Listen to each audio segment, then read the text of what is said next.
Hello, hello, hello. Welcome back to the Quaker Sports Recap. Last week was a busy week for Quaker Athletics, capped off by the unveiling of the new field house. I stopped by to see the unveiling as well as the games played by JV and varsity football, girls JV and varsity volleyball, boys volleyball, tennis, girls soccer, JV field hockey, and boys and girls cross country, which I'll tell you about next. Let's get right to it! On Tuesday, the Orchard Park Quakers girls cross-country team faced off against the combined West Seneca team in their first dual meet of the season. The Quakers may have lost their top-ranked runner to graduation, but our team looked great in winning the Knox Invitational the week before. Tuesday was no different, with our Quakers nearly sweeping the West Seneca squad. Alexis Sinelli crossed the line first, essentially tied with Annabelle Chukansky. Lily Kowalik finished third, followed closely by Samantha Masori. After the race, I caught up with Coach Dillsworth to ask him about the race and the season. All right, I'm here with Coach Dillsworth. Congratulations on the almost sweep, winning 16-47. And Coach, you lost some significant team members to graduation last year, and yet the team still won the Knox Invitational to start the season and won again today. How do you continue to develop a team that can still compete at the highest level even when the top runner graduates? We just focus on what we have to work with and come to practice and do what we can every single day to make ourselves better. The girls know that. They're a strong team, and it starts literally from when they come on the team. You just kind of trust in the process. With running, you don't make a game plan for how to win week to week like you do in football, but rather you plan a season, a long development program. Do you think this team is on pace with that development plan you put together? Yeah, absolutely. I think they're doing very well. It's still early in the season, so it is kind of a longer season. We're typically running until right around Thanksgiving, so it's longer than most high school sports seasons. But yeah, I think they're right where they need to be. Not so much as I don't really want to say if I care if they win early in the season, but I more so care about coming out to duels, getting a solid workout in, getting a good kind of scrimmage feel, and then just putting everything together in practice and hopefully peak at the right time. 2 weeks you have the biggest meet with Frontier. Maybe not the strongest team, but they have perhaps the best runner in the entire state, Lily Bogdan. Do you let the girls try to race Lily, or do you try to keep them on the specific trajectory with sectionals and states as the goal? Yeah, Lily is a phenomenal runner. She's kind of in another league. She is such a strong runner.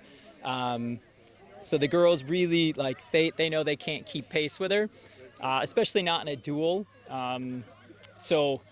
We tell them to run at a tempo pace for our dual meets, and then our invitationals is when we go hard. But even then, they focus on, we focus on us, and we don't try to look at what other teams are doing or where other girls are at. Where we think we should place, we focus on us, and the rest takes care of itself. All right, and do you feel that this team's on track for peak for sectionals and states? I do, absolutely, yep. Another year and another great girls cross-country team. I look forward to watching their defense of their Section 6 crown. Of course, cross-country wasn't the only team with the games last week. All of our teams gave us something to cheer about. Let's see how they did. Girls soccer bounced back from a 1-goal loss to Clarence with a couple of wins. In boys soccer, both varsity and JV posted shutouts over West Seneca. Boys golf looked strong, winning all 3 of their matches in a very busy week. Girls golf had a dominant win over Will South. Boys volleyball had a couple of tough losses. JV looked good with a couple of wins. Girls volleyball had 2 solid wins before dropping their match against Lancaster. Field hockey had 2 big wins, with JV adding another win over Will North. Girls swimming defeated Will North by a wide margin. Chloe Bobel and Ellie Stegner each posted 4 wins. Both varsity and JV football dropped their games against Lancaster. Boys cross country lost to West Seneca but placed 7th at the East Aurora Invitational. Girls cross country looked great in their near sweep of West Seneca and ran strong, placing number 3 at the East Aurora Invitational. Great job, Quakers. Up next, we have our 7 or so questions segment with football player Gavin McWhirter. Let's learn more about Gavin.